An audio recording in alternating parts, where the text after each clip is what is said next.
سلسلہ اجتماعات کے اعتبار سے الوداعی تحفہ۔ اب میں آغاز کر رہا ہوں پہلی بات۔ اس سبب میں 3 باتیں مجھے کہنا۔ سب سے پہلی بات یہ کہ زندگی کی سب سے بڑی حقیقت موت ہے۔ ہم بلائے رکھتے ہیں، اپنے ذہن سے اسے دور رکھتے ہیں، لیکن واقعہ یہ ہے کہ زندگی کی سب سے بڑی حقیقت موت ہے۔ خدا کے منکر پیدا ہوئے ہیں، لیکن موت کا انکار کرنے والا کوئی پیدا نہیں ہوا۔ اس لیے میں نے آیت آپ کو سنائی، کل نفس ذائقۃ الموت، ہر ذی نفس کو موت کا مزہ چکھنا ہے، ہر جاندار کو موت کا مزہ چکھنا ہے۔ ثم الینا ترجعون، پھر ہماری طرف لوٹا دیے جاؤ۔ تو زندگی کی سب سے اہم حقیقت موت، اور موت کے بعد رجوع الی اللہ، آخرت، یہ سب سے بڑی حقیقت ہے۔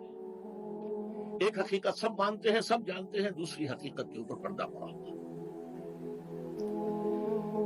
میں نے اس اعتبار سے نوٹ کیا، یہ الفاظ قرآن میں 3 مرتبہ ہے، کل نفس ذائقۃ الموت،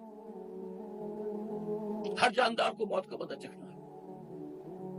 انبیاء اس سے مستثنا نہیں رہے، رسول اس سے مستثنا نہیں رہے، اولیاء اللہ مستثنا نہیں رہے۔ وقتی طور پر استثناء حضرت عیسیٰ کا ہے کہ ابھی وہ زندہ ہیں، لیکن عیسیٰ یاتی علیہ الموت، حضور نے فرمایا عیسیٰ پر بھی موت آئے گی، جب دوبارہ آئیں گے زمین پر اتریں گے، پھر اس کے بعد اوپر موت وارد ہوگی، ان کی نماز جنازہ پڑھی جائے گی، انہیں دفن کیا جائے گا حضور کے پہلو میں، شادی بھی کریں گے، اولاد بھی ہوگی۔ باقی تو یہ ہے کہ کل نفس ذائقۃ الموت، سب کو موت کا مزہ چکھنا ہے۔ عیسیٰ بھی بالآخر اس سے مستثنا نہیں رہے، بلکہ قرآن میں ایک جگہ کہا گیا ہے افإن مت فهم الخالدون، کیا ہے نبی، اگر آپ کا انتقال ہو گیا تو یہ کیا ہمیشہ رہیں گے؟ کون ہے دنیا میں جو ہمیشہ رہے؟ انتقال تو ہونا، آپ کا بھی ہونا ہے۔ انک میت وانہم لمیتون، یہ تو مختصر ترین الفاظ تھے۔ اس سے آگے بڑھیے، سورہ انبیاء میں فرمایا کل نفس ذائقۃ الموت ونبلوکم بالشر والخیر فتنہ والینا ترجعون، ہر جاندار کو موت کا مزہ چکھنا ہے، اور اس سے پہلے پہلے ہم تمہیں آزماتے رہیں گے، خیر کے ذریعے بھی، بھلائی دے کر، صحت دے کر، دولت دے کر، اولاد دے کر، شہرت دے کر، اور برائی کے ذریعے سے بھی، تنگ دستی دے کر، بے عزتی دے کر، اہانت دے کر، ذلت دے کر، وَإِلَيْنَا تُرْجَعُونَ، اور پھر ہماری طرف لوٹائے جاؤ گے۔ یہ وہ دوسری حقیقت جو میں نے کہا کہ جس پر پردہ پڑا ہوا ہے، بہت بڑا پردہ ہے۔ لوگ یہی سمجھتے ہیں کہ یہی دنیا کی زندگی ہے۔ قرآن کہتا ہے ان الدار الآخرۃ لہی الحیوان لو کانوا یعلمون، یہ تو آخرت والی زندگی ہے جو اصل زندگی ہے، آج کے زمانے میں۔ اس سے بھی زیادہ تفصیل سے یہ آل عمران میں آئی ہے، کل نفس ذائقۃ الموت وانما توفون اجورکم یوم القیامہ، ہر جاندار کو موت کا مزہ چکھنا ہے، اور پھر تمہیں پورا پورا تمہارا اجر اور بدلہ دے دیا جائے گا قیامت کے دن۔ فمن زحزح عن النار وادخل الجنۃ فقد فاز، جو کوئی آگ سے بچا لیا گیا اور جنت میں داخل کر دیا گیا وہ تو کامیاب ہوگا۔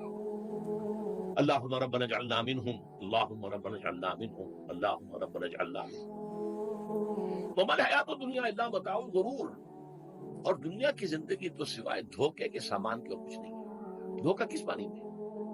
یہ تمہیں اصل زندگی سے غافل کر دیتی ہے۔ تم کہیں سفر پر جا رہے تھے، تمہارا کہیں گھر تھا، تمہیں واپس آنا تھا، تم راستے ہی میں کسی دلچسپی میں ایسے مگن ہوئے کہ گھر بار سب بھول گئے۔ یہ تو تمہارا عارضی سے سفر تھا، تم نے اسی کو اپنی منزل بنا لیا، اپنا ٹھکانہ بنا لیا، تو دھوکہ دیا اس نے۔ ویسے دنیا کی زندگی دھوکہ نہیں ہے، بڑی حقیقت ہے، اس لیے کہ حضور نے فرمایا انما الدنیا مزرعۃ الآخرہ، یہ دنیا آخرت کی کھیتی ہے، یہاں بوؤ گے تو وہاں کاٹو گے، یہاں کچھ کمائی کرو گے تو وہاں اس کا بدلہ ملے گا۔ اس اعتبار سے دنیا بہت بڑی حقیقت ہے، ایک ایک لمحہ بہت بڑی قیمتی شے ہے۔ لیکن اگر یہ دنیا تمہیں آخرت سے غافل کر دے تو اس سے بڑا دھوکے باز ہے، یہ اصل دجال ہے۔ میں نے تقریباً 60 برس کی عمر کو جب میں پہنچا تھا تو موت کا انتظار شروع کر دیا تھا۔ میرے قریبی احباب کو معلوم ہے، میں کہتا رہا، یہ بھی کہتا رہا کہ بھائی میں اپنے حصے کا کام کر چکا ہوں، جتنی صلاحیت اللہ نے دی تھی، جتنی بھی میرے اندر استعداد تھی، میں اس کو بھرپور طریقے پر استعمال کرتا ہوں۔ دم واپسی برسر راہ ہے عزیز و اب اللہ ہی اللہ ہے، یہ میرا معاملہ رہا ہے 60 برس کی عمر سے۔ اس کے بعد اللہ نے مزید 14 برس دیے ہیں، یہ نافلۃ لک کے درجے میں کہتا ہوں، اس کے اللہ کا عطیہ خصوصی ہے، نفل ہے، ہمیشہ کہتا رہا ہوں۔ مصنون زندگی تو 61 برس ہے ہمارے حساب سے۔ علامہ اقبال کے بارے میں سنا ہے کہ رویا کرتے تھے کہ میری عمر حضور کی عمر سے زیادہ نہ ہو، وہ 6 مہینے کم ہی رہی ہے حضور کی عمر سے۔ جو حضور کی عمر تھی وہی حضرت ابو بکر کی، وہی حضرت عمر کی، وہی حضرت علی کی۔ ہاں، حضرت عثمان 82 برس کے ہوئے ماشاءاللہ۔ پھر یہاں کے مجددین میں سے وہی عمر حضرت شیخ احمد سرہندی کی، وہی شاہ ولی اللہ دہلوی کی۔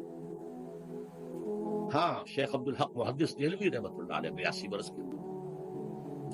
لیکن یہ میں کہا کرتا تھا مسنون عمر تو 61 برس ہے، جسے ہم 63 کہتے ہیں وہ اصل میں ہمارے حساب سے 61 بنتا ہے۔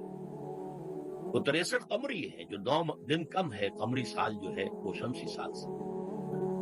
بہرحال میں اس وقت سے منتظر تھا، لیکن جو بھی وقت اللہ نے دیا ہے اللہ کا شکر ہے، وہ مفید کاموں میں لگا ہے۔ ان میں خاص طور پر میں سمجھتا ہوں کہ اللہ کا مجھ پر سب سے بڑا احسان، اور مجھے پر نہیں، بہت بڑے پیمانے پر لوگوں پر جو احسان ہوا ہے، وہ میرا 1998 کا دورہ ترجمہ قرآن ہے جو کراچی میں ہوا تھا۔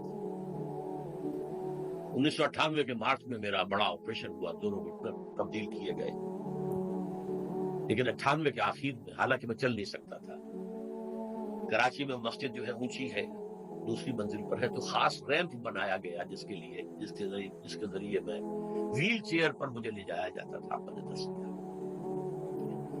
اس درس کی گزشتہ چند سالوں سے پوری دنیا میں جو گونج ہوئی ہے اللہ کے فضل و کرم سے، اللہ کا کوئی حکمت خداوندی اس کے ساتھ وابستہ ہے۔ اس میں میرے کسی کام کو دخل نہیں ہے، میری کسی کوشش کو دخل نہیں ہے۔ میں نے تو جو درس میں دیتا آ رہا تھا سن 85 سے دورہ ترجمہ قرآن، البتہ یہ بات ضرور ہے کہ میں نے محسوس کیا تھا کہ سن 98 کے اس درس میں دورہ ترجمہ قرآن کے مجھے خصوصی انشراح حاصل۔ میری ساری گفتگو کا حاصل کیا ہے؟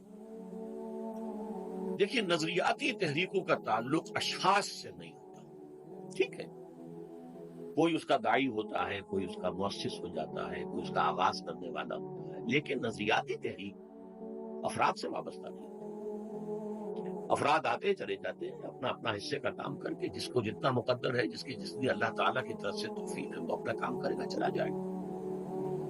یہ چمن یوں ہی رہے گا اور ہزاروں جانور اپنی اپنی بولیاں سب بول کر اڑ جائیں گے۔ مبارک ہیں وہ لوگ جنہیں قرآن کی بولی بولنا نصیب ہو جائے۔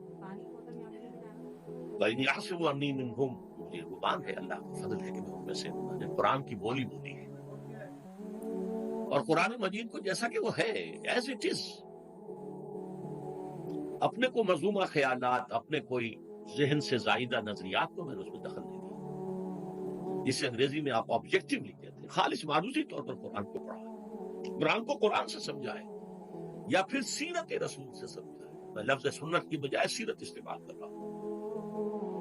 قرآن مجسم حضور تھے صلی اللہ علیہ وسلم، اور حضور کی سیرت اور حیات جو ہے وہ قرآن مجید کی اصل تفسیر ہے۔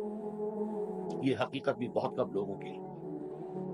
وہ احادیث کا نام تو لیتے ہیں، احادیث بھی ہے، سیرت بھی تو احادیث ہی سے ہمیں ملتی ہے، لیکن میں خاص طور پر سنت یا حدیث کی بجائے سیرت پر قرآن کی 2 سورسز ہیں، قرآن خود اور سیرت رسول صلی اللہ علیہ وسلم۔ بہرحال انشاءاللہ اور عزیز یہ کام بڑھے گا، چلے گا، یہ میں ابھی بات میں عرض کروں۔ دوسری بات جو میں نے آیت پڑھی آپ کو، وَمَن نُعَمِّرْهُ نُنَكِّسُ فِي الْخَلْقِ أَفَلَا يَعْقِلُونَ، بہت بڑی حقیقت زندگی کی یہ بھی ہے، جس کی ہم عمر زیادہ کر دیتے ہیں اس کی خلقی صلاحیتوں میں کمی کر دیتے ہیں۔ موٹی بات ہے، بڑھاپا آئے گا، ہمیشہ کی مانی ہوئی بات ہے۔ اگرچہ جوانی میں آدمی بڑھاپے کا تصور نہیں کرتا، لیکن بڑھاپا آنا ہے، یہ بھی ایک حقیقت ہے موت کی طرح۔ غالب نے کہا تھا مزمحل ہو گئے قوائے غالب، اب عناصر میں اعتدال کہاں۔ ایک صاحب نے مجھے شعر سنایا تھا، ابراہیم صاحب سے ٹونک کے رہنے والے، ذوق پیری بڑھ گیا، جوش جوانی گھٹ گیا، اب عصا بنوائیے نخل تمنا کاٹ کر. یہ تمنائیں جو ہیں طول العمر انہیں کاٹو. اب گئی جوانی, امنگوں والا دور گیا. اور یہ جو تمناؤں کا پودا ہے اس میں سے لکڑی لے کر عصائے پیری بنوا لیجیے. اب بڑھاپے کے لیے ایک عصا درکار. بڑا پیارا شعر ہے. ذوف پیری بڑھ گیا, جوش جوانی گھٹ گیا. اب عصا بنوائیے نخل تمنا کاٹ. ابھی 2-3 دن ہوئے ہیں یہاں پر جو خانہ فرہنگ ایران ہے اس کے ڈائریکٹر آئے تھے, انہوں نے فارسی کا ایک شعر سنایا, بڑا پیارا شعر ہے. جب جوانی گفتم کہ شعر شعر است اگرچہ پیر بود. جوانی میں میں یہ کہا کرتا تھا کہ شعر تو شعر ہی ہوتا ہے چاہے بوڑھا ہو جائے. بوڑھے ہونے سے اس میں کیا فرق واقع ہو جائے. شعر شعر است اگرچہ پیر بود. کیوں میں پیری رسیدم, جب میں خود پیری اور بڑھاپے کو پہنچ گیا دیدم تو مجھے یہ بات نظر آئی کہ پیر پیر است گرچہ شعر بہت. بوڑھا بوڑھا ہی ہوتا ہے چاہے وہ شعر ہی کیوں نہ ہو. تو یہ بڑھاپا جو ہے یہ زندگی کی دوسری بڑی حقیقت ہے. اس کا ایک اثر تو سب کو معلوم ہے, قوائے غالب جو میں نے کہا, بڑھاپے کا عام نتیجہ جسمانی ضعف, سب جانتے ہیں.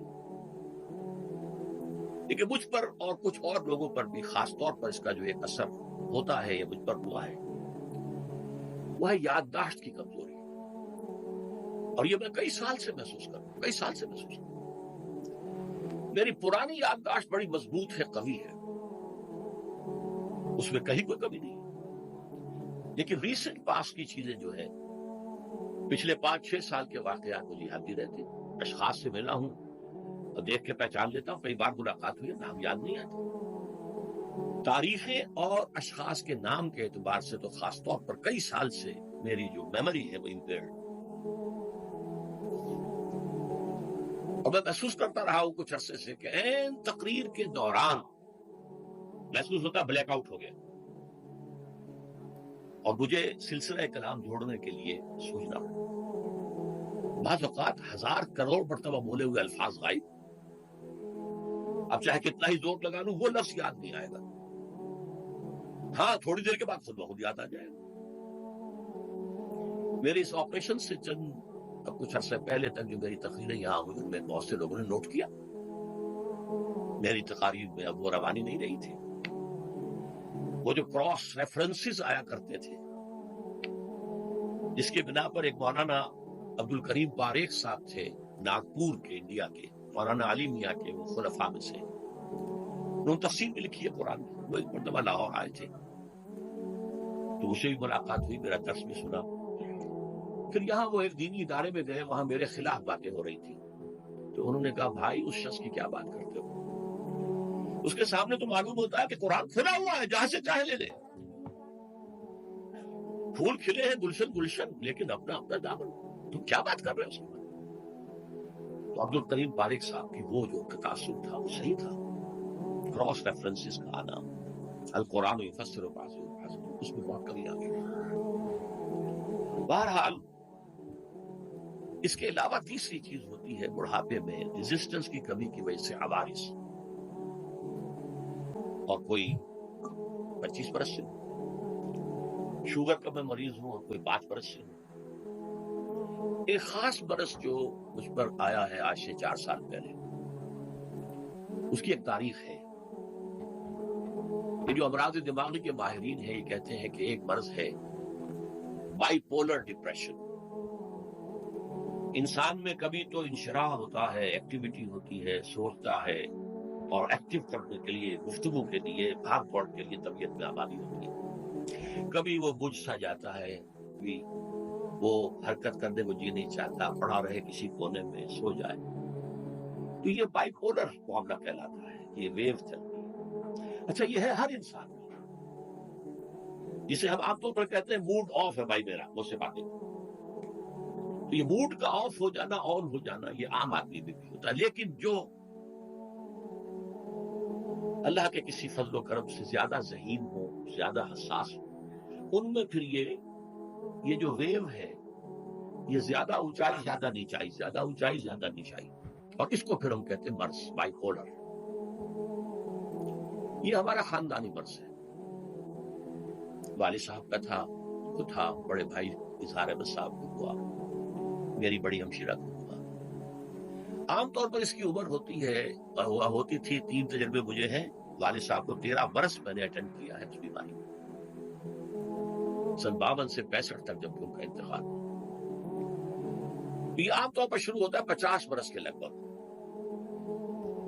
میری عمر جب 50 برس کے لگ بھگ ہوئی تو مجھے کئی مرتبہ محسوس ہوا کہ میری تقریر کے دوران سوئچ آف ہوتا۔ ایک مرتبہ سن 70 میں میری یادداشت کئی گھنٹوں کے لیے بالکل ضائع کا، میں نے تذکرہ کیا ہوا، میری کتاب ہے حساب کم و بیش، جو کیفیت مجھ پر گزری تھی، جس کرب کے عالم میں وہ چند گھنٹے مجھ پر گزرے تھے، میں انہیں الفاظ میں بیان نہیں کر سکتا۔ آدمی خراب ہے، نہ ابتدا کی خبر ہے، نہ انتہا معلوم، کچھ بھی نہیں۔